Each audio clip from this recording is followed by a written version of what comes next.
Hi everyone, Harshvardhan this side and you are watching Harshvan. और budget के बाद आप मुझे हर्ष की जगह जादूगर कहने लग गए हो। मैंने बहुत सारे कमेंट देखे, जैसा बताया था मार्केट के अंदर डिट्टो वैसा हुआ। पूरी मार्केट में अगर किसी ने बताया हो तो मुझे एक नाम बता दीजिए, मैं अपना चैनल बंद कर दूंगा। जो हम बता कर गए थे पिन पॉइंट मार्केट ने वैसा ही करा।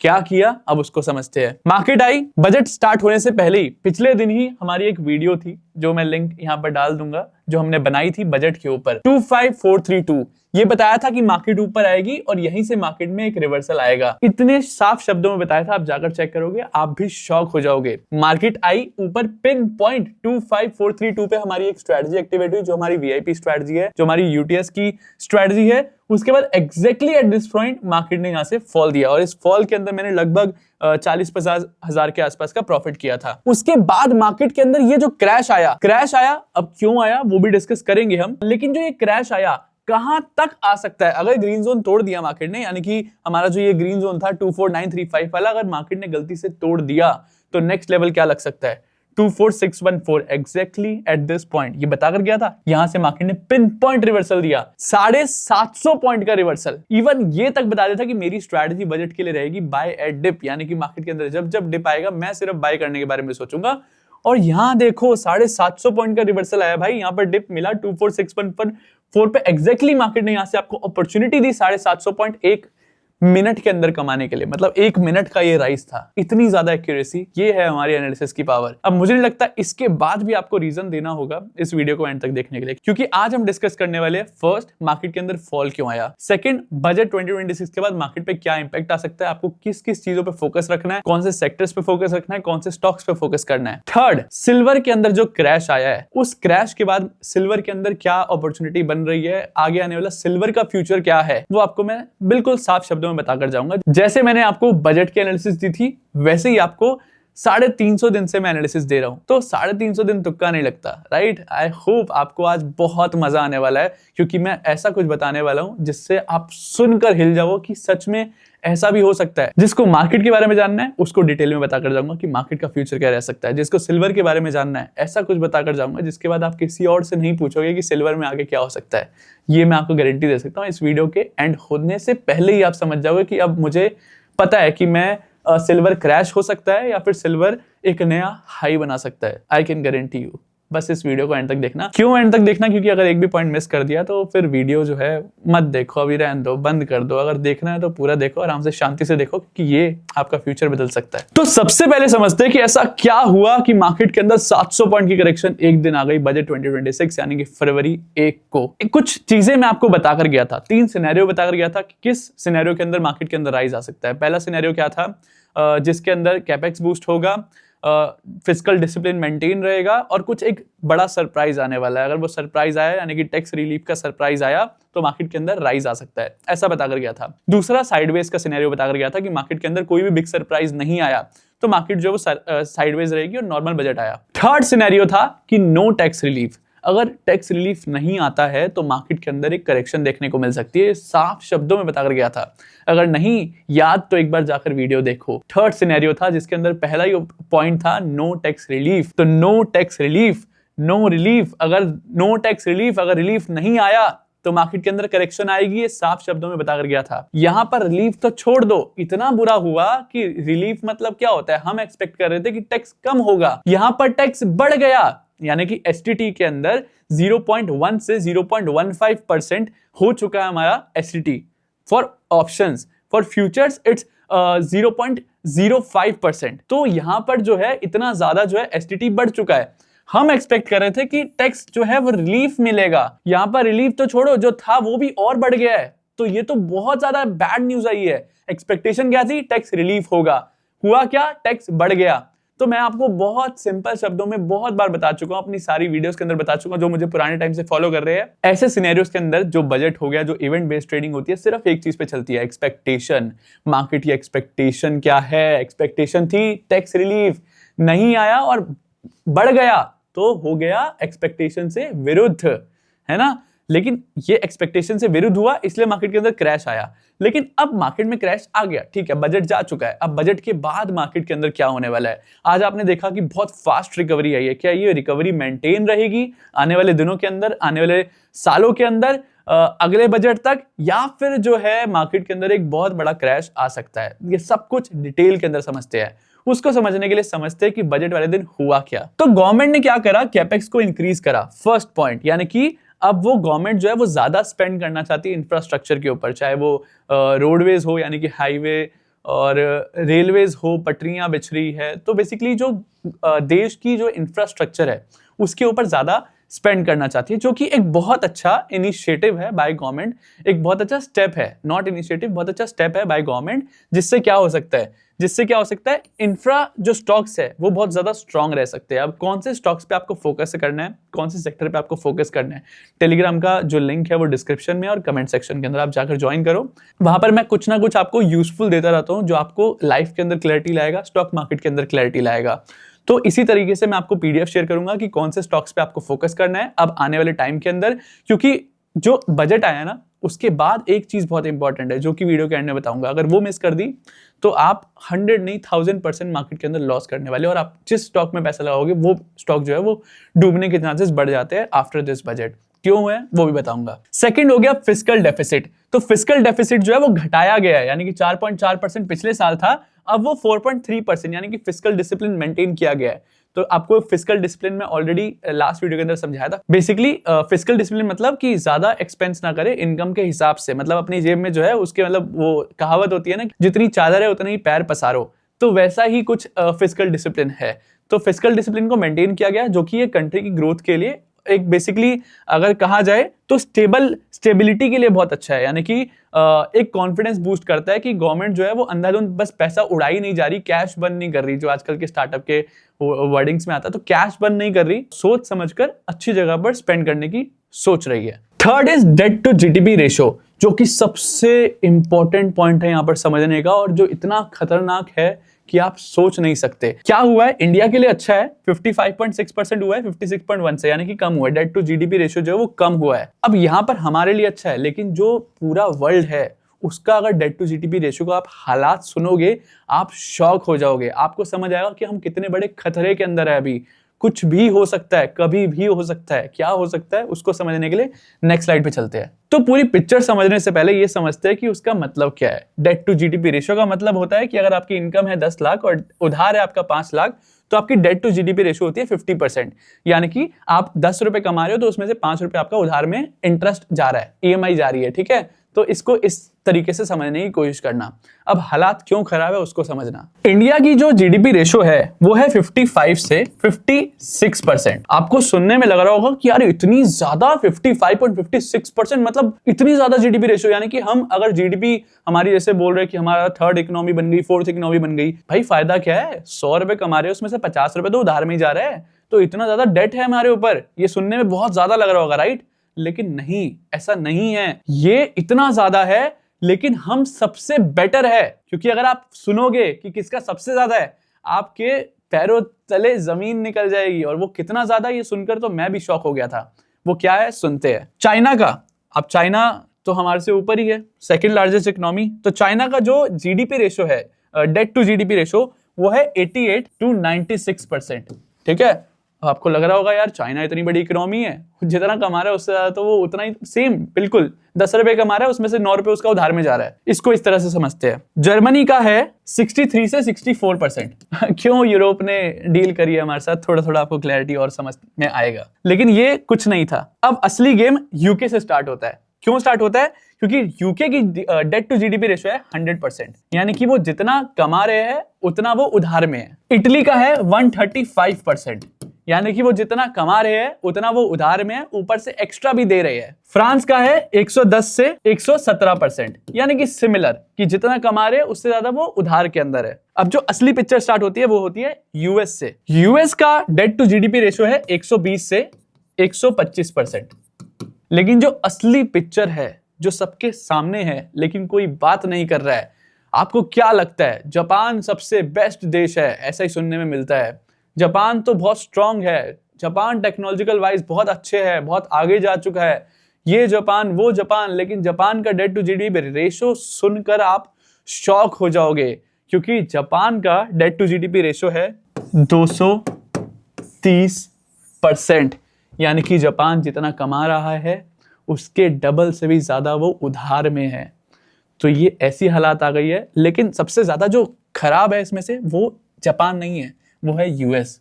अब यूएस क्यों है उसको समझते हैं। यूएस की जो इकोनॉमी है वो बहुत ज्यादा 40 ट्रिलियन से ज्यादा बड़ी इकोनॉमी है। अगर उसका 100% ले, उसका 125% ले, यानी कि वो अपनी इकोनॉमी जो है उसके अंदर, उसकी इकोनॉमी उसके डेट के अंदर तो 3 4 5 जापान आ जाएंगे, है ना। तो उस तरह से आप समझने की कोशिश करो कि जापान का तो फिर भी कम है। सबसे बड़ा जो उधार में है वो है यूएस। इस टाइम पे यूएस इतने ज्यादा उधार में है कि उसको समझ नहीं आ रहा है कि उधार चुकाना कैसे है। ऊपर से वो उधार चुकाने की कोशिश करता है तो चाइना उसको चुकाने नहीं दे रहा है। इस टाइम पर जो माहौल है वो इट्स वेरी डेंजरस, क्योंकि इन सबको उधार चुकाना है। और इस वजह से मैं क्यों कहता हूं कि इंडिया के अंदर इन्वेस्ट करो, क्योंकि इंडिया का फ्यूचर ब्राइट है, क्योंकि इंडिया का डेट टू जीडीपी रेशियो भी अच्छा है। इंडिया की ग्रोथ के अंदर जीडीपी ग्रोथ भी ज्यादा फोरकास्ट में आ रही है, फिस्कल डिसिप्लिन मेंटेन है, कैपेक्स बूस्ट हुआ है और आगे चलकर भी भारत के अंदर ग्रोथ आएगी। बहुत सारे फैक्टर्स है जो नेगेटिव भी है, उस पर भी हम बात करेंगे आगे चलकर, आगे आने वाली वीडियोस के अंदर। लेकिन इस टाइम पर डेट टू जीडीपी रेशियो की वजह से डेट इतना ज्यादा बढ़ चुका है देशों के ऊपर कि वो कुछ नहीं सोच पा रहे हैं। अब क्यों इसको और अभी ज्यादा डिटेल के अंदर नहीं जाएंगे, क्योंकि अभी हर्ष बनाए एग्जैक्टली अगर आप चाहते हो कि मैं इसके ऊपर वीडियो बनाऊं कि वर्ल्ड का फ्यूचर क्या हो सकता है, just right future in comments. उसके बाद मैं इसके ऊपर भी एक प्रॉपर वीडियो बनाऊंगा जिसके अंदर हम डिस्कस करेंगे कि इंडिया, चाइना, यूएस तो छोड़ो, पूरे वर्ल्ड का फ्यूचर क्या हो सकता है, क्या किस खतरे के अंदर हम है इस टाइम पर। बहुत सारे लोग आगे आने वाले टाइम के अंदर इतने खराब हालत में हो जाएंगे कि मैं बता नहीं सकता वो क्यों हो जाएंगे और कैसे आप उस चीज से बच सकते हो। ये सब कुछ उस वीडियो के अंदर बताऊंगा अगर आप चाहोगे तो। Tell me future in comment section and I will make a video, particular video on this. और जो फोर्थ पॉइंट है वो है ग्रोथ एस्टिमेट। हमारे ग्रोथ एस्टिमेट जो है वो 10% आया, 7.4% से ज्यादा। लास्ट ईयर 7.4% था और इस साल 10%, यानी कि ग्रोथ जो है वो बढ़ने की उम्मीद है। ऑब्वियसली कैपेक्स बढ़ा है तो ग्रोथ भी बढ़ेगी ही बढ़ेगी। अब क्या चीज अच्छी नहीं है बजट के अंदर उसको समझ लेते हैं। कोई टैक्स रिलीफ नहीं मिला तो कंजप्शन जो है वो स्लो रहेगा, यानी कि पैसा लोगों के पास हाथ में नहीं रहेगा। टैक्स रिलीफ से क्या होता है, टैक्स में छूट मिलती है तो उससे लोगों के हाथ में पैसा आता है, ज्यादा कंजप्शन होता है। अगर टैक्स रिलीफ नहीं होगा तो लोगों के हाथ में पैसा नहीं बचेगा और जो ग्रोथ है जैसे चल रही है वैसे ही चलती रहेगी। उसके बाद नो बिग सरप्राइज, जैसे कि हमने सरप्राइज की बात भी करी थी कि क्लब हो जाएगा हस्बैंड वाइफ का टैक्स एंड मैनी मोर चीजें आ सकती थी, बट कुछ भी नहीं आया, इसलिए ये चीज नेगेटिव है। बाकी एज पर मतलब बजट, उसकी समरी अगर हम बात करें तो समरी के हिसाब से गुड है लॉन्ग टर्म इन्वेस्टर्स के लिए। इन शॉर्ट बता रहा हूँ, गुड है लॉन्ग टर्म इन्वेस्टर्स के लिए। बने रहो स्टॉक्स के अंदर। कौन से स्टॉक के अंदर, मतलब कौन से सेक्टर के अंदर आपको फोकस रखना है वो मैं टेलीग्राम के अंदर पीडीएफ शेयर करूंगा। दूसरा बैड है शॉर्ट टर्म ट्रेडर्स के लिए, जस्ट बिकॉज एसटीटी बड़ा है तो वॉलेटिलिटी बहुत ज्यादा हाई रहेगी, बहुत ज्यादा रिस्क रहेगा मार्केट के अंदर अभी ट्रेड करने के लिए। लेकिन आपको डरने की जरूरत नहीं, क्योंकि मैं हूं आपके साथ। आज मैं बताऊंगा कि मार्केट के अंदर क्या मूव आ सकता है, तो उसके लिए बने रहिए। So focus on good quality stocks also, this is the most important point. Just because जो बेकार स्टॉक्स है, अगर आप गुड क्वालिटी स्टॉक्स नहीं फोकस करते तो आपका पैसा जो है वो खत्म होने वाला है, ये भी आप समझ लेना, क्योंकि अच्छे स्टॉक्स ही चलने वाले हैं। अब कौन से अच्छे सेक्टर्स है जिस पे आपको फोकस करना है, again in Telegram I will tell you. अब बात कर लेते हैं सिल्वर के ऊपर। तो मोस्ट ट्रेंडिंग टॉपिक ही सिल्वर का आगे फ्यूचर क्या है। तो पहली बात तो अगर मैं आपको बोलूंगा ना, आप बोलोगे क्या बोल रहा है भाई, क्रैश इज फेक। तो जो क्रैश आया वो एक फेक क्रैश था। दो चीजें होती है एक होता है पेपर, एक होता है फिजिकल। तो पेपर सिल्वर और physical silver.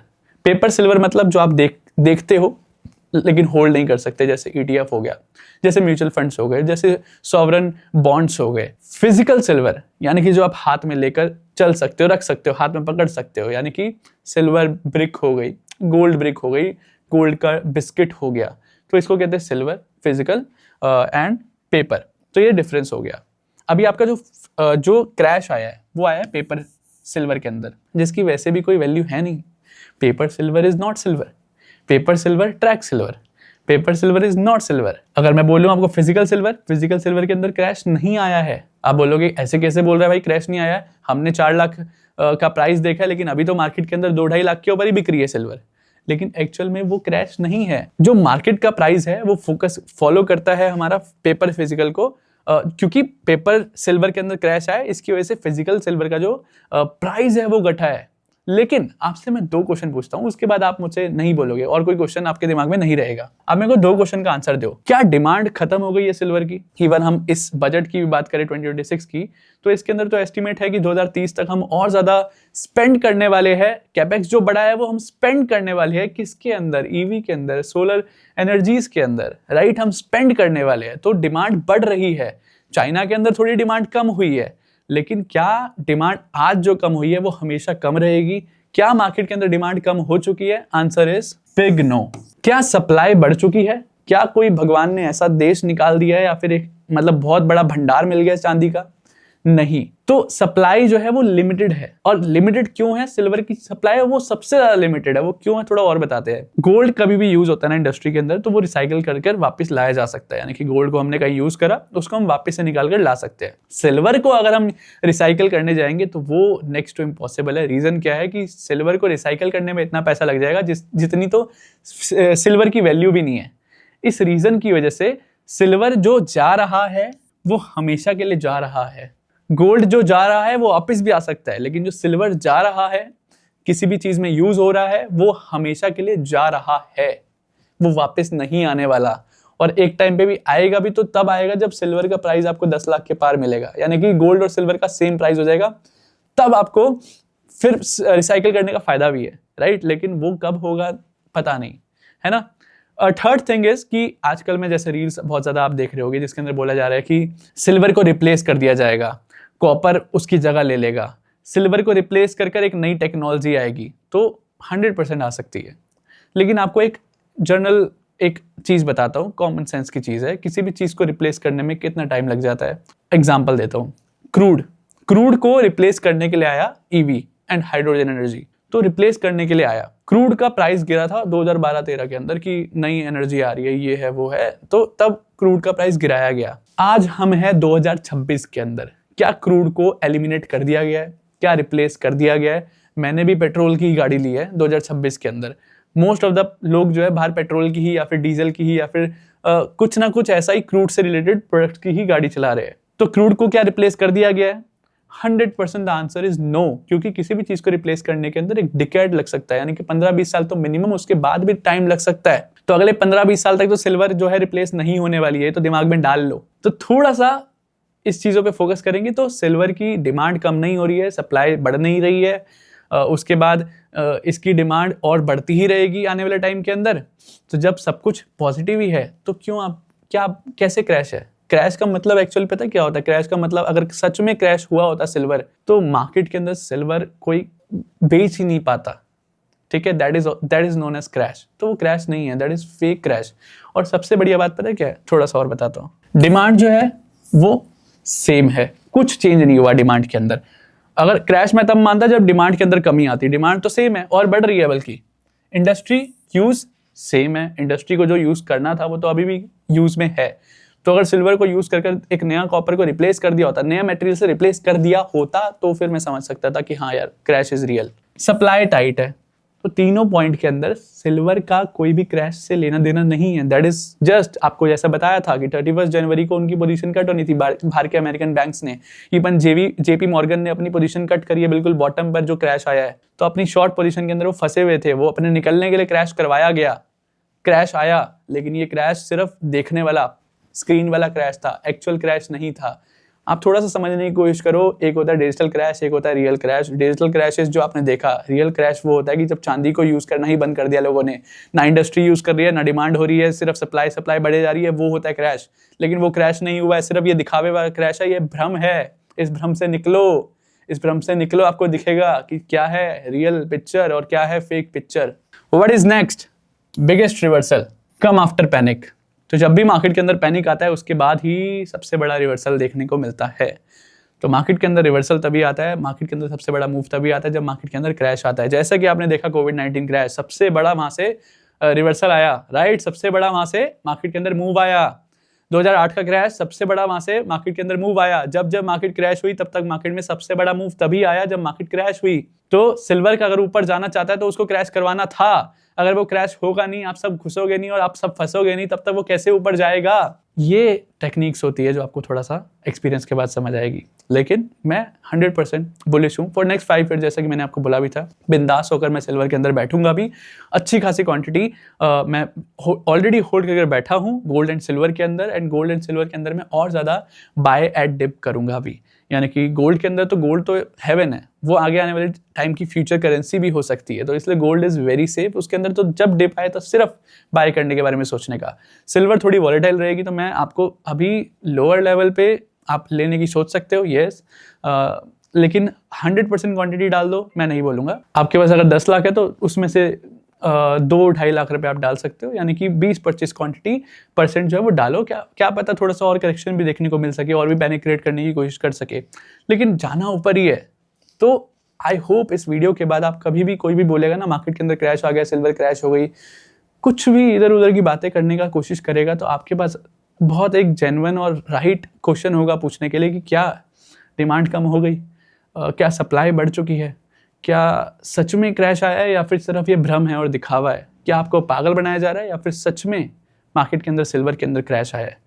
Now I think आपके पास एक क्लैरिटी होगी, और जिसकी वजह से आपको एक पॉइंट बताना चाहता हूँ। आप गोल्ड और सिल्वर बाय कर रहे हो अमीर होने के लिए, मैं गोल्ड और सिल्वर बाय कर रहा हूँ गरीब ना होने के लिए। ये एक सिर्फ पर्सपेक्टिव के अंदर डिफरेंस है। आप बाय कर रहे हो अमीर होने के लिए, मैं बाय कर रहा हूँ गरीब ना होने के लिए, क्योंकि आगे आने वाले टाइम के अंदर करेंसीज की वैल्यू रहेगी नहीं, ये गोल्ड सिल्वर मेटल्स की ही वैल्यू रहेगी। आगे आने वाले टाइम में बहुत सारी चीज़ें होगी जो मैं वीडियो के अंदर बताऊंगा। अगर आप बोलोगे, फ्यूचर लिखोगे अगर कमेंट के अंदर, तब हम डिस्कस करेंगे। लेकिन तब तक के लिए आई होप आपको क्लैरिटी बहुत ज़्यादा मिल चुकी है। अब थोड़ा सा जल्दी से निफ्टी के नेक्स्ट मूव के ऊपर नज़र डाल लेते हैं कि मार्केट में क्या हो सकता है, एंड देन उसके बाद इस वीडियो को विराम देते हैं। तो जल्दी से एक मैजिक दिखा देता हूँ। मैजिक दिखाने के बाद हम एनालिसिस स्टार्ट करते हैं। तो मैजिक इज दिस, ये ग्रीन जोन है, सुबह सुबह टेलीग्राम के अंदर दिया था 8:02 पर, डेली देता हूँ, जिसमें बताया देता हूँ कि मार्केट के अंदर कहाँ से मार्केट के अंदर रिवर्सल आ सकता है। ग्रीन जोन मींस मार्केट में यहाँ पर आएगी, मार्केट के अंदर बाइंग आ सकती है। Pin point, just check this guys, pin point market में यहीं से रिवर्सल आया exactly at this point. Just check this. इतना ज्यादा कौन बता सकता है भाई? ऊपर छोड़ो, इसको भी मैजिक छोड़ दो। Just check this, 58687, this is the high. Just check कहां पर बना हाई? ट्रैप जोन में, ग्रीन जोन से reversal, buy at dip strategy. This is the analysis which you want, और जो आपको सक्सेस होने में हेल्प करेगी। कहां क्या करना है, हमारे लेवल्स बता देते हैं। आपको क्या करना है, आपको मैं स्पून दे रहा हूं पूरा, बस उसको आपको चखना है। चखना है सिर्फ स्ट्रैटेजी के साथ। यहां पर स्ट्रैटेजी बनेगी, यू कैन एंटर। यहां पर स्ट्रैटेजी बनी, यू कैन एंटर। सो सिर्फ इतना चखना है, राइट? अब चखना है और ज्यादा चखना है तो चखवा देते हैं, ठीक है? तो आज की एनालिसिस स्टार्ट करते हैं। तो सबसे पहले बात करते हैं निफ्टी की। तो निफ्टी के अंदर जैसे कि हमने लास्ट टाइम बताया था ना, ट्रैप जोन का जो अपर वाला लेवल था वो बहुत ज्यादा स्ट्रांग था, मतलब प्रीवियस वीडियो के अंदर तो वो बहुत स्ट्रांग था, तो वहां से मार्केट के अंदर आपको रिवर्सल देखने को मिला है। अभी जो पॉइंट है वो ये वाला रिवर्सल, ये वाला जो पॉइंट है वो स्ट्रांग हो चुका है, यानी कि 24912। सो this is the strongest point. तो मार्केट अगर आती है तो मैं यहाँ पर बाय एट डिप की स्ट्रेटजी सोचूंगा, वो भी 1 से 2 बार। सो 1 से 2 बार मार्केट के अंदर यहाँ पर रिवर्सल के चांसेस है। मार्केट डायरेक्टली नीचे ना जाए, मार्केट ने अगर आती है मार्केट नीचे, जो कि चांसेस है मार्केट आ सकती है, तो मार्केट आएगी तो यहीं से मार्केट में रिवर्सल के चांसेस है। अगेन मार्केट आएगी, अगेन रिवर्सल की चांसेस, अगेन मार्केट आएगी, देन उसके बाद वो अगर ऊपर जाती है तो then this is the place 25435, यानी कि अगर मार्केट 25181 को क्रॉस करती है तो 25435 can be the next level जो आप को वॉच करना चाहिए। उसके बाद 25654। तो ये जो 2 लेवल है, ये 2 लेवल ऊपर के रहेंगे हमारे, और नीचे की साइड अगर मार्केट इसको क्रॉस कर देती है गलती से तो उसके बाद 24656, 24480। इवन अगर आप आज देखोगे निफ्टी के अंदर भी, जैसे बैंक निफ्टी के अंदर नीचे से रिवर्सल आया, वैसे एग्जैक्टली एट निफ्टी भी हमारा ग्रीन जोन के पास से रिवर्सल देखने को मिला, और इसी पॉइंट के अंदर मैंने लगभग 1,15,000 या 20,000 के आसपास का प्रॉफिट किया, और गिरने के टाइम पर भी मैंने लगभग अच्छा खासा 40-50,000 का प्रॉफिट इसमें बुक करा था। नेट में आज 1,20,000 के आसपास का प्रॉफिट मैंने बुक करा। लॉस भी हुआ 2 ट्रेड के अंदर, 2 ट्रेड के अंदर प्रॉफिट भी हुआ। सब कुछ शेयर करता हूं मैं आपको टेलीग्राम के अंदर, यू कैन चेक। तो this is the analysis for Nifty. इसके अलावा आपको कोई चीज सोचने की जरूरत नहीं है। निफ्टी में अगर बोल रहे कि क्रैश आ जाएगा, भूकंप आ जाएगा, ये हो जाएगा, वो हो जाएगा, आ सकता है। वॉलेटिलिटी बहुत ज्यादा हाई रहेगी तो आ भी सकता है, लेकिन आएगा इस तरह से आ सकता है, ठीक है? कि मार्केट आएगी आपको ट्रैप करने के लिए, फिर ऊपर, फिर ट्रैप करने के लिए फिर ऊपर, क्योंकि मार्केट में भी सब हो गए बियरिश एसटीटी के बाद। लेकिन एक्चुअल में STT is a single thing, उसके ऊपर पूरा मार्केट नहीं गिरा सकते। मार्केट जो है, बड़े प्लेयर्स जो है वो सिर्फ फ्यूचर एंड ऑप्शन वालों के लिए नहीं बैठे हैं, ठीक है। एसटीटी बढ़ गया तो मार्केट को गिरा दो। मार्केट के अंदर जो बाकी चीजें हुई है बजट के अंदर वो बहुत पॉजिटिव थी, तो इस रीजन की वजह से मार्केट के अंदर जो ट्रेंड रहेगा वो पॉजिटिव ही रहेगा। तो इसलिए बार बार नीचे आया जाएगा लोगों को ट्रैप करने के लिए, ठीक है। तो ये भगाया भी, जो मार्केट को आज भगाया गया है वो भी इसीलिए भगाया गया है ताकि वो नीचे आकर ट्रैप कर सके आपको।